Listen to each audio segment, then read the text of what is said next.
Halo, aku mau nanya nih, kamu tahu nggak sih apa itu K3?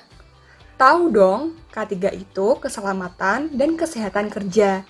K3 sangat penting karena dapat digunakan untuk mencegah terjadinya kecelakaan kerja, penyakit akibat kerja atau PAK, kebakaran, peledakan, dan pencemaran lingkungan. Oh, begitu ya. Nah, untuk melaksanakan K3 itu sendiri bisa dilakukan di mana saja ya? Apakah hanya dilakukan di rumah sakit saja? Enggak dong, K3 itu bisa dilakukan dimanapun tempat dilakukannya pekerjaan bagi suatu usaha. Adanya tenaga kerja yang bekerja di sana, dan adanya bahaya kerja di tempat itu, seperti di rumah sakit, pabrik, dan laboratorium. Wah, boleh tolong dijelaskan bagaimana penerapan K3 di laboratorium? Kan kita sebagai mahasiswa sering melakukan praktikum di laboratorium. Jadi sangat bermanfaat jika kamu dapat menjelaskan kepada saya. Boleh, yuk kita lihat saja video berikut ini.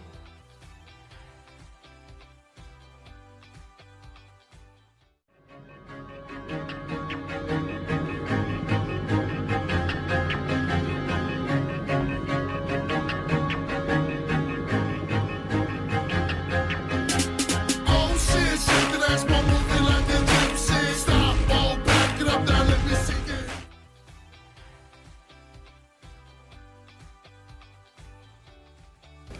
Yang pertama adalah gunakan peralatan kerja seperti kacamata pengaman untuk melindungi mata,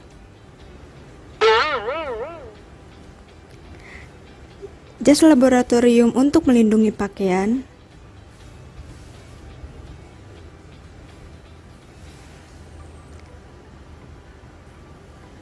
dan tentunya sepatu tertutup untuk melindungi kaki.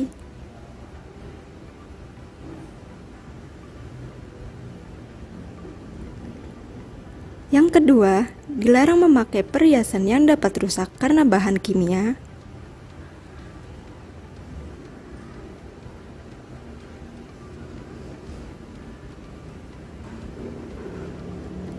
Yang ketiga, dilarang memakai sendal atau sepatu terbuka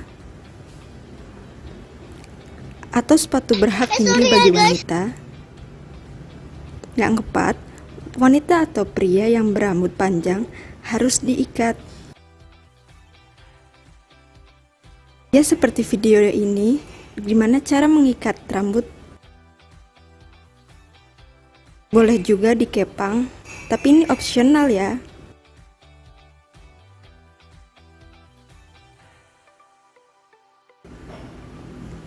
Selanjutnya, biasakanlah mencuci tangan dengan sabun dan air bersih, terutama setelah melakukan praktikum.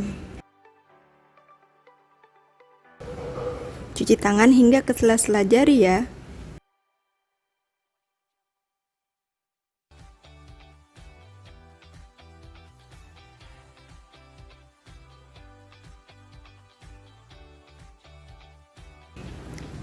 Selanjutnya, bila kulit terkena bahan kimia, janganlah digaruk agar tidak tersebar.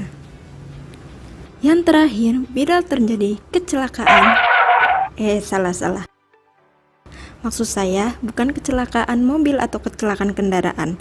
Bila terjadi kecelakaan yang berkaitan dengan bahan kimia, laporkan segera pada asisten atau pemimpin praktikum. Segera pergi ke dokter untuk mendapat pertolongan secepatnya.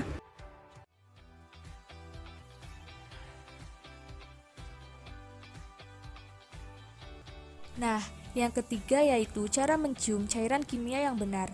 Jangan mencium cairan secara langsung karena dapat merangsang saluran nafas dan menyebabkan iritasi, sehingga pada saluran nafas yang sensitif akan menimbulkan reaksi seperti bersin, batuk, dan lama-kelamaan akan sesak nafas. Cara mencium cairan yang benar yaitu dengan mengkibas-kibaskan cairan dan tetap menggunakan masker.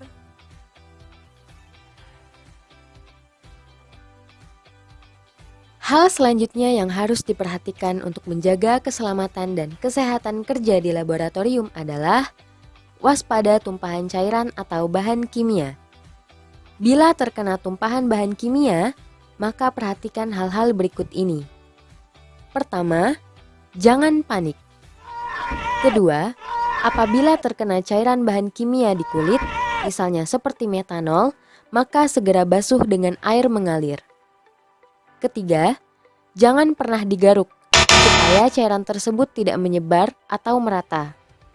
Keempat, jika mata terkena percikan larutan, langsung pergi ke eye wash station atau wastafel dan menyiram mata secara terus-menerus dengan air mengalir kurang lebih selama 15 menit, sambil menahan kelopak mata agar tetap terbuka dan gerakan bola mata ke atas, ke bawah, serta ke samping. Kelima, bila keadaannya mengkhawatirkan, maka segeralah hubungi paramedik.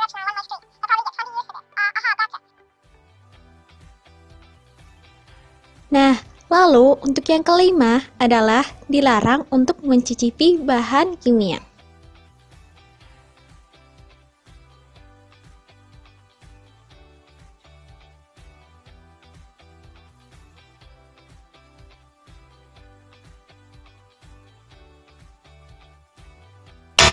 Nah, teman-teman, video sebelumnya menunjukkan tindakan yang salah yang ada di laboratorium. Tidak seharusnya kita mencicipi bahan-bahan yang ada di laboratorium tanpa adanya perintah tertentu. Kenapa? Karena di laboratorium tentunya memiliki banyak sekali bahan kimia yang akan berdampak buruk atau berbahaya bagi tubuh kita apabila kita mencicipinya.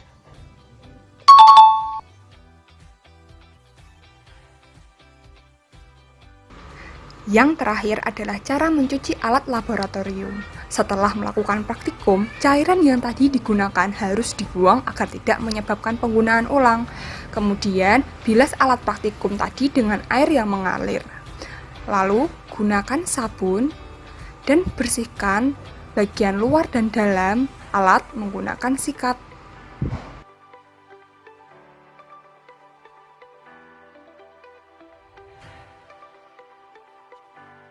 Jika sudah, bilas alat yang tadi menggunakan air mengalir hingga bersih. Lalu, bilas bagian dalam dan luar gelas menggunakan Aquades. Lakukan sebanyak 3 kali. Hal ini agar gelas kembali steril.